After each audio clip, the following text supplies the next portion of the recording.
Hello again, and welcome to another episode of Leading from Alignment with our good friend John Opolowski. How are you today, John? Hey, Jim, I'm good. I'm excited to chat with you today about our subject. Right on. Well, give it to us. What are we talking about today? Yeah, episode 261, How to Let Your Team Help You. Yeah. Um, and Jim, you kind of planted this seed in my mind, and I gave it some thought. And my mind went back to some conversations I've had. One was with a co-vocational associate pastor Yeah. who was the guy for 3 months while his lead pastor was on sabbatical. And he said something stunning to me.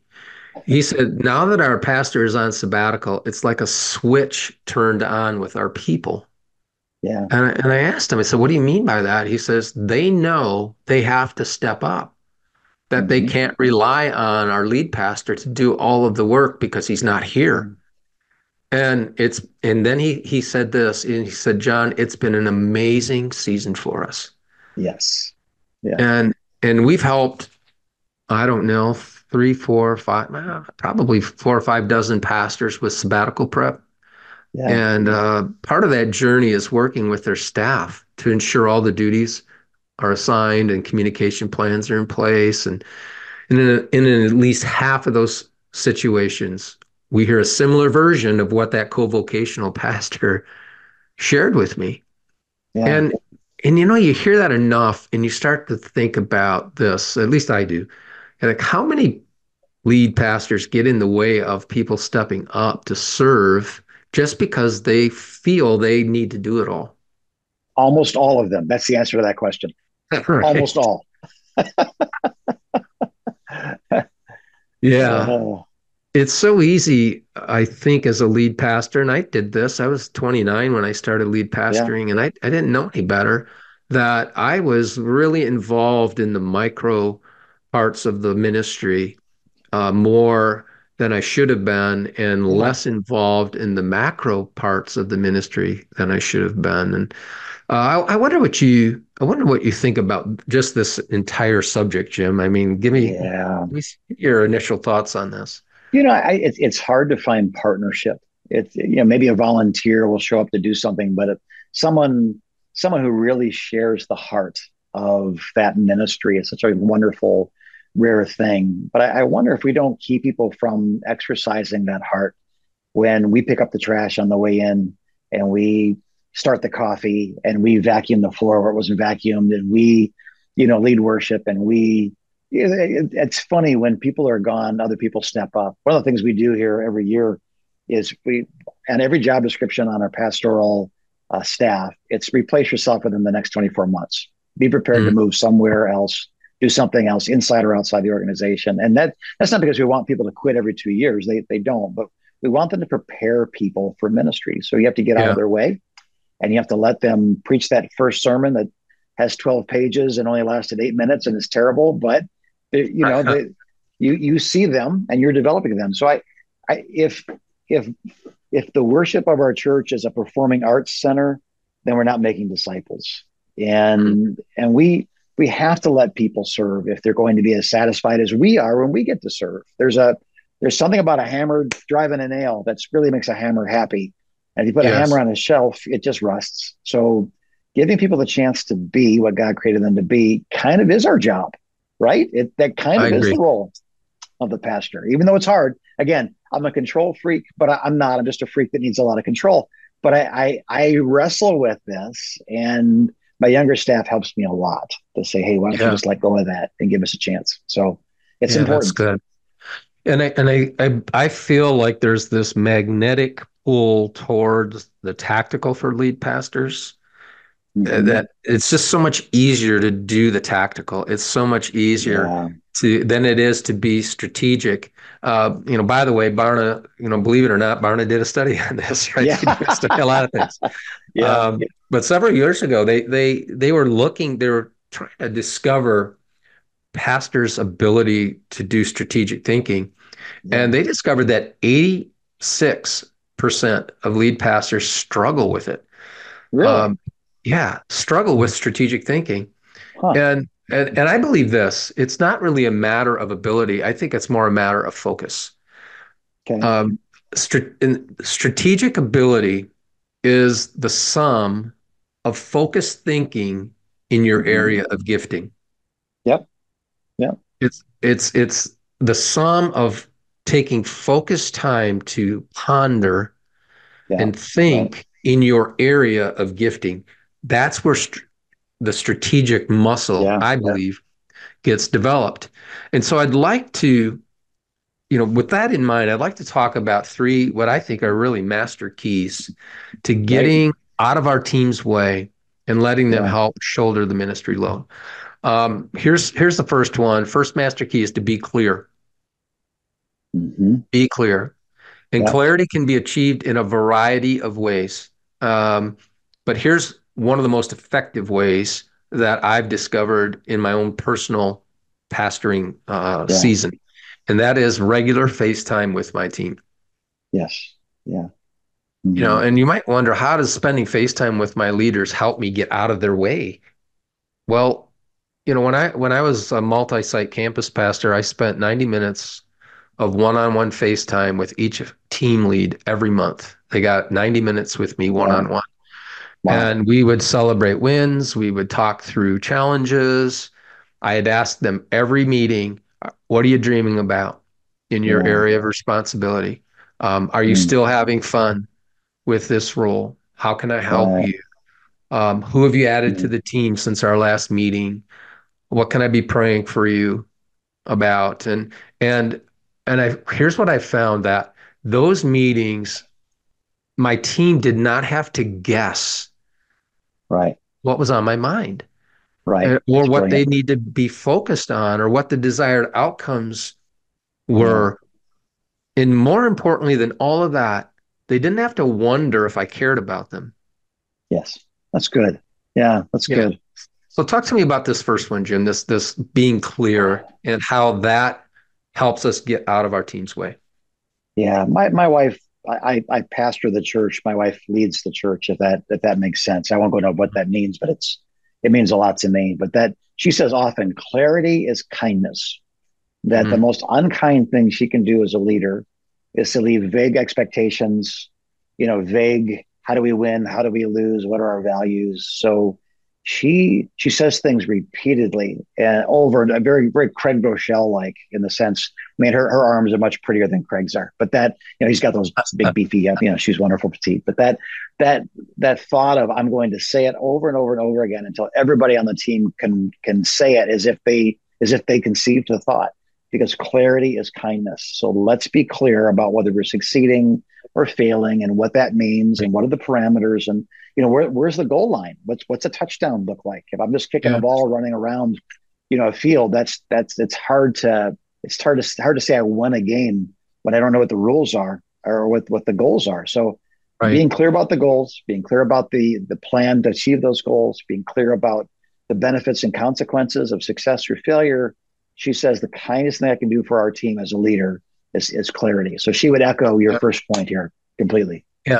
And I would say, if you're an associate pastor and you don't have a sense of clarity from the lead Yeah. pastor, it's okay to ask. It's Yes, okay. please. Yeah, Yes. it's okay Yeah. to say, hey, I'm not clear about the priorities that you want me to Yeah. focus on. I was Yeah. working with a youth pastor. This was probably 6, 7 years ago, coaching a youth Yeah. pastor, and he was frustrated with how much work he had to do. And I said, well, how do you prioritize? Said, how do you prioritize your work? And he says, well, I just work whatever's on top of the pile. And I said, Oh, well, what happens to the stuff on the bottom of the pile? Well, whatever. And I said, well, who's throwing stuff on top of the pile? He says, well, my lead pastor is. And I said, well, what about this? What would happen if you asked the lead pastor, say, hey, I'm working on this right now. Is this thing that you're asking me to do more important? And if it is, I'll put yeah. this thing Don't drop aside it. and I'll Yeah. work on it. And if Yeah. it's not, when would you like this by? Yes. I mean, that was like, what, 30 seconds? Yes. It Yeah. transformed the kid. Sure. He said, John, most of the stuff my lead pastor was putting on my pile didn't need to be done right away. Yeah. He Yeah. he, but if you're not clear, don't be afraid to go respectfully to your leader and say, Could you Yes. help me get some clarity on the priority of what you're asking me to do? Here's the second Yeah. master key, and that's to, as a lead pastor, be simple. Don't be a Mm. simpleton. Be simple. Yeah. um, Yeah. church staff who try to be great at 10, 12, 14 things almost always end up being great at nothing. Right. Uh, I would encourage you to strategically pick a few things that support the mission Hmm. and release your team to be great at those. Yeah. To be great at those. What are those three things? I had somebody over coffee ask me last week, or a couple of weeks ago now, Jim, like, what are the three things that, what are the top three things that you guys do? That's an easy answer for me, right? Yeah. Yeah. Uh, we coach, we Hmm. train coaches, we coach in groups. Yeah. Pretty much those are the three big Sure. ones, right? Now we do other Yeah. stuff, Sure. but those are, Yeah. and then he asked me this question. He said, if you had to pick one Mm. where you would invest your time and your resources, and what would it be? Now, I'm not going to share that with everybody today, but we'll leave you hanging there. Yeah. But it was such a great question. Yes. Um, it's my observation, Jim, that often church calendars are overstuffed. Yes. And it's true of small churches. This is true of Yes. medium-sized Yeah. churches, and it's true of Yeah. large churches. That Yeah. and it's my observation again, and I'm not wanting to sound critical here. I want it to be more evaluative. That's my heart here, is that some of those activities, and sometimes most of those activities, are contributing little to the mission of those churches. Yeah. They are feeding horses nobody's riding. Right. Or are so old they've kind of they can't plow, they can't trot. That's They're right. just but they're the horses we've had for 30 years, and so we keep feeding them. And yeah, a useless horse eats as much as a useful horse, and takes as much room and creates as much mess, and Yeah. but produces nothing. Yeah. Yeah. So what do you think about this second master key of being simple? I I like the thought of I think if coaching is anything, it's asking good questions that help somebody arrive at the obvious answer they never would have gotten to without those good questions. So that Right. name five things. Okay, now make them three. And if it had to be one, that's a very important process for someone to gain great clarity and Yes. really what their life's mission is. So I like it. And I think again, if everything is my responsibility and everything is my fault and everything is my weight, how can anybody lead with that? It's Right. an unkind, untrue reality that needs to be shed like an old skin. Like that is Yeah. not anybody that knows leadership is not asking you to do that. People who don't understand leadership might ask you to do things, but they don't know leadership. So that's okay. They're asking, they misunderstood. They went to church, they thought they went to a movie theater and they want a certain type of popcorn. That's okay. We'll teach them that they're actually here to help make the popcorn and serve the people that are watching the movie. But I'm not a cruise director on your ship. I'm an admiral on the bridge of a battleship. And the less I do, the more I can do the things that I actually do. And we're inviting people into important things. We had a couple that loved marriage ministry, but I hated marriage counseling. They asked me for years, can we take your marriage counseling load? And I thought because I hate it, everybody hates it. Well, as it turns out, I hated it and I wasn't good at it. They loved it and they were great at it. But for 2 years, they asked again and again to help me with marriage counseling. And I thought I was being a good friend by saying, no, no, no, you don't know what you're getting into. You don't want to do this. And I just drug myself out in the evening away from a young family to be with people who I wasn't helping. And I had this great asset sitting there waiting, itching, like, put me in the game, coach. I want to play. And they did a fantastic job for years. And they're both with the Lord now. But there's marriages that are alive and well today because of David and Valerie Carlton that dedicated themselves to that. And I was the idiot that was in the way. I shouldn't say idiot on a podcast. I was the uninformed, overly inspired, unwise idiot that did that to them and against myself. So I think there's Yeah. treasure, man, in every pew. We just got to find out who God That's right. made people to be, hear their story, release them into areas where they're brilliant, and they will be grateful for you putting them in the game they desperately want to play. Yeah.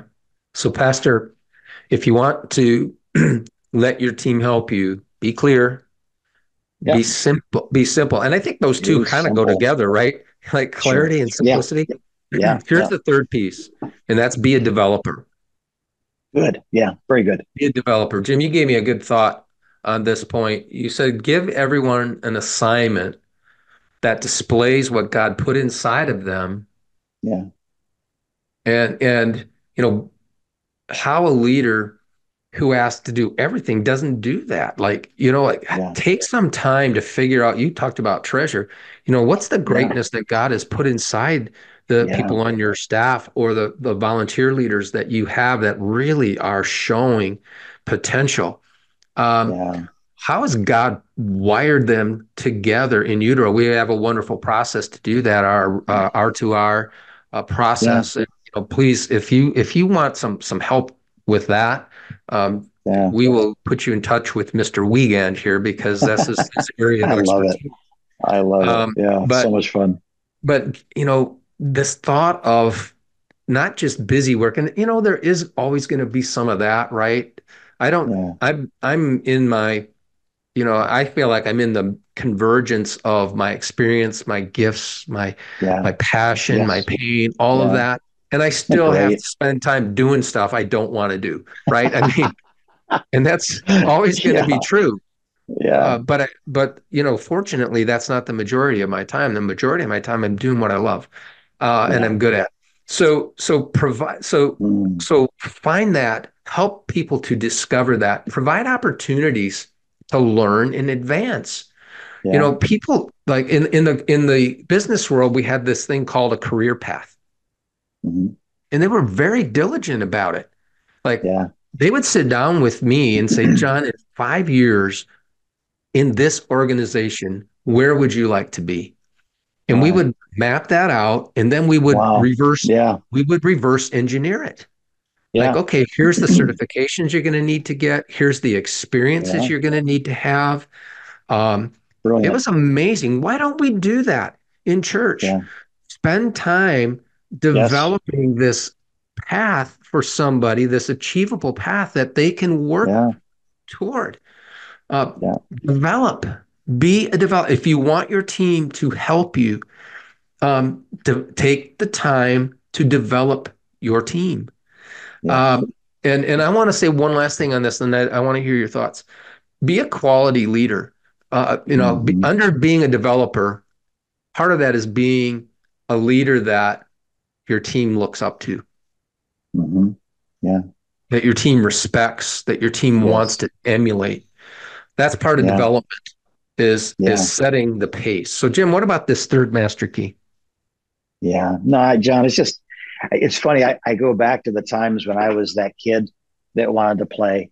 Um, and all these things you just said really resonate with me because there were people in my life that saw me before I saw me and believed in Hmm. me before I believed in me and opened up doors to me I could have never opened up by myself. It still happens today. I still have people opening doors for me that I cannot open for myself because they That's see right. something in me. And those people really change your life.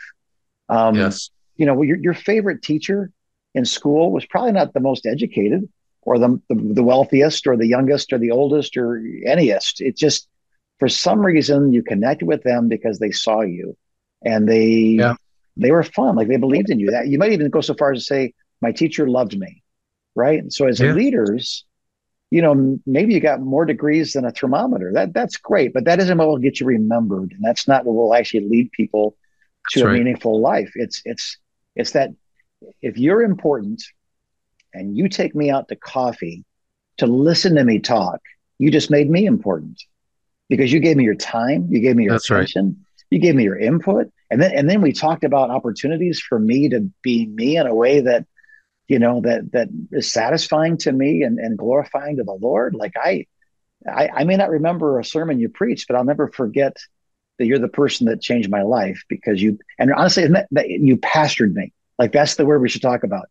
Yeah. A pastor, teacher, I get it, but please remember, like every Paul has to have a Timothy, or we're one generation away from not being what we really want to be. So That's right. this is so important, and at the same time such a beautiful, wonderful, rewarding process. Why aren't we It all really is. running to get on board with this, right? If your fruit grows on your tree, well, remember, no tree eats its own fruit.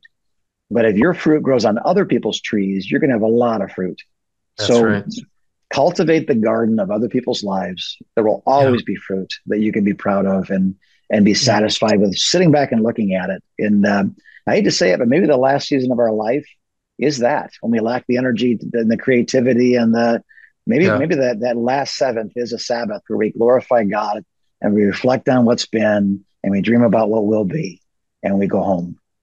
But I want to, if I'm just sitting there with no teeth drilling on my bib, I want to be enjoying the memories and the stories and the kids and the grandkids and the spiritual great grandkids that are still out there serving Jesus That's right. I because as a gold miner, I got to find nuggets that God hid inside of them. That's And right. yeah, it's a I don't know. I have no idea why everyone doesn't want to be a pastor. It is the greatest job ever. Unless you're not called to it, then I guess it's terrible. But if you're called to it, it's a gold mine, Yeah. and there's gold in them their pews. So it is a Yeah. joy. It is a joy.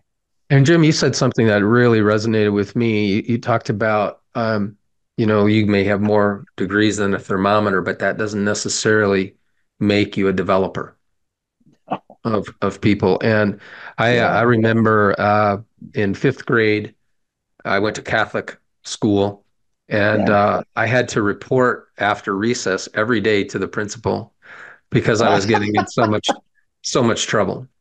Yeah, it was And just a standing appointment. yeah, sir, and I'm not exaggerating. I Yeah, had to yeah. report my activities. I had to come in 5 minutes early from recess and tell her everything I did while I was on recess. And she had a Uh-oh. pretty dim view of me as a fifth grader. God Yeah, bless and rest her soul, but she basically said you're a terrible kid. I mean, that was her yes, message to me. And yes. then and I don't even remember her name. I just Yeah, remember how she thought of me. And then yeah, came in sixth grade, Sister Josita. I'll never forget her name. yeah. And I remember her bringing me back from the principal off. She was in there when the principal was going at me. She pulled me out of that and she put her arm around me as we were walking back to class. And she said, John, I don't believe that about you. Wow, Dude, wow. that that did Yeah, something for me. yeah, I'll never forget her yeah. Right. because she, people Mm, will forget, and this is not my line. Somebody has said this.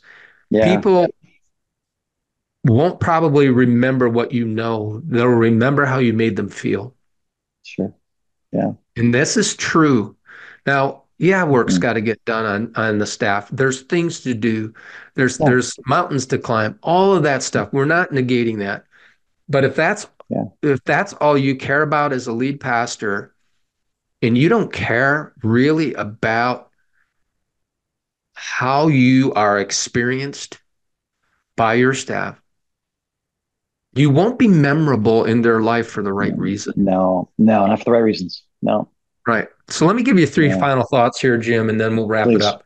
So Yeah, we've been talking this whole time about how to let your team help you. Let me give you three quick thoughts here at the end. yeah, First of all, don't be the guy who wants to hog all the work. yep, Just stop. yep, Two, don't be fooled into thinking you're helping people when you do things for them that they are fully capable of doing themselves. yeah, You are not helping them, you are hurting them. yeah, And then three, and I mentioned this already, pastoral ministry has this invisible magnetic pull to the tactical at the expense of the strategic. And so, pastor, you're going to have to be intentional about what you do or don't do, or that invisible magnetic pull will win in your life. And you said it earlier, talking about spending more time working on our ministry and less time working in our ministry. All the yeah, tactical stuff that we do is working in our ministry. All the strategic work that we do is working on our ministry. And right. just a few days ago, and I'll wrap up with this and let you close us, Jim. I was working with another one of my clients who was getting ready to take a sabbatical. And the looming sabbatical forced him to trust other people to assume responsibility for work he had been doing. Yeah. And it was really work that they should have been doing, and work Yeah. for a long time that they actually wanted to do. There you go. And he had a one-on-one meeting with each of these individuals, and here was their collective response as he was giving them the responsibility before he took off on the sabbatical. They said to him, "What took you so long? Of course, we want to take this uh, off your plate." And then they said yeah. this, "We want to take it off your plate permanently. Right. Let us Wow. do this for you." Good. So, Pastor, I suspect you have some people around you that maybe you are aware of and maybe you're not, who desperately want to help you. Yeah. Let them help you. Yeah. Your leadership, your life will be immeasurably better if you allow them to shoulder the load with you. Beautiful. Beautiful. Well, John, thank you for your wisdom.